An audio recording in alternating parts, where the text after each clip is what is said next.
Mitch apartment smells like roach sex. By the way that apartment was looking, it smells like roach sex. Ugh, disgusting. I've been watching, and I know you've been watching too. So come peep this. Hi, my peep fam. Welcome to Come Peep This. I am Miss Series, and I am the Married at First Sight expert. I've been here since season 1, episode 1. I have my master's in psychology, so we're going to use some psychology, a whole lot of giggles, and some common sense to get through these reviews. Married at First Sight, season 15, episode 7. Whew. They gave us a lot to work with. We got dogs, we got bears, and oh my, let's get it. So they're packing to go to the shared apartment, and Mitch stole some condoms out of the honeymoon suite. I guess he couldn't afford his own. Now he says he's laying in bed with Krysten. He's like, oh, I like the hubby shirt now. We're cute. But Krysten told him exactly what to do, what to say. She gave him the blueprint. She told him everything in order to get sex from her. So he just following suit. Oh, I like the hubby shirts now, So then we get to Mitch's apartment. His apartment smells like roach sex. The inside of his apartment smells like outside, in my opinion. Mitch's apartment smells like goat burps. Now, I never smelled a goat burp, but I imagine that's how Mitch's apartment smells, like a goat burp. I mean, it was disgusting. It was absolutely disgusting. Krysten's walking through there and she's smiling and giving us legs. I said, okay, Krysten. But I know her skin had to be crawling. His place looks like it should have been on Hoarders. An episode where people get their house banned for filth. It didn't make... And he knew they were coming. He's nasty. Oh, okay. The bathtub literally had clumps of dirt in it. I'm not exaggerating. His bathtub literally had clumps of dirt in it. And he presented it as if it was okay. Since episode 1, I have been questioning. See, I can see. I be knowing. Since episode 1, what have I been saying about Mitch?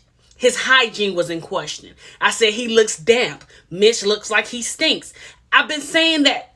Somebody give me credit. Somebody give me credit because I be knowing. His house is absolutely filthy. It's absolutely a representation of his hygiene, his quality of life that he chooses to have. Clumps of dirt in the... Come on now, y'all. Come on now. In the corner of the tub, it was small bars of soap on the edge of the tub begging for their life. Like, take me out. Throw me away. I don't want to be here no more. That's what the bars of soap was saying. Like, throw me away, Mitch. I don't want to be here no more. Them bars of soap was begging for their life on the edge of that tub. Like, come on now. They don't want to be there anymore. Throw them bars of soap away. Then he shows her his exercise straps. And he says he just holds on to them until his body starts shaking. I believe him. Because he has no muscle definition. Mitch is built like a popsicle stick that's been chewed on and broken in half. Like He built like the breadsticks that come in the Nutella packs. Okay? He has no muscle definition at all. Whew. And then he's going to brag about his water filter. Oh, and Krysten in the background saying, wow, okay. As if she's excited about this information. Stop hyping him up. Krysten, don't hype him up. Please don't hype him up anymore. Then we get to the stove. And somehow the stove is dirtier than the tub. Krysten asks, do you use this a lot, Mitch? And Mitch looked at her crazy like, yes, you can tell that it's been used. But she's asking you that because she's thinking there's no way you're eating and preparing food on this filthy stove. That's why she's asking. So that little smart comment, yeah, you can tell that it's been used. She's saying there's no way you're still preparing food on top of trash. Disgusting. Absolutely disgusting. And then we wrap up the grand tour. He has a hallway full of junk. Old car parts. Car seats. I'm not talking about baby car seats. I'm talking about the back seat from his vehicle. Just in the hallway. An actual vehicle. Old wetsuits. Tupperware. Krysten told the producers, I cannot live in this dirty place. It is too cluttered. I won't be returning here. I said, there we go, Krysten. Now tell him that. I'm glad you told the producers, tell him that. Like, this is disgusting. This is dang near inhumane. It is, in my opinion, his living situation that he has dirtied up and chosen to live in like that is inhumane. It's disgusting. It's filthy. Ugh. And then we get to Krysten's apartment. It's small, but it's, it's niche. It's like a little niche kind of way. I can see her living there. I mean, it kind of represents her. She has a cute little pug dog that breathes super heavy. And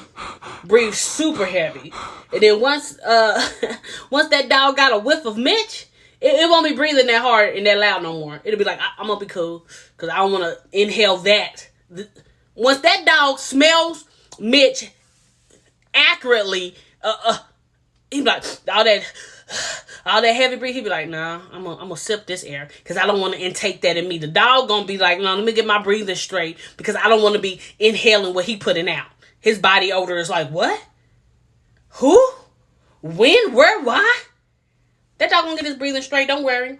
Because he don't want that Mitch scent. And Krysten starts talking about how the dog's wrinkles need to be cleaned every day because, crud and stuff can build up in it. And then Mitch reached his limit. He started moving around and, making little faces. But Krysten didn't say nothing. She barely made a face when she was in there smelling your roach sex apartment. But okay. Mitch acting like he can't take the dog's breathing. So then they get to the shared apartment, they're eating dinner and Mitch is acting like it's so good and, all this stuff because he's usually used to eating it straight from the can, sitting in his bathtub, eating directly from the can. So yeah, he happy to get that hot meal. He like, okay, Krysten, you can, okay. So I'm like, he's happy to have that hot meal and not be eating out of a bean can, sitting in his dirt infested tub. It's a dirt infested. Dang. Krysten, give like 7 or 10 consecutive compliments to him. I love coming home to you. I love cooking for you. I love lying next to you.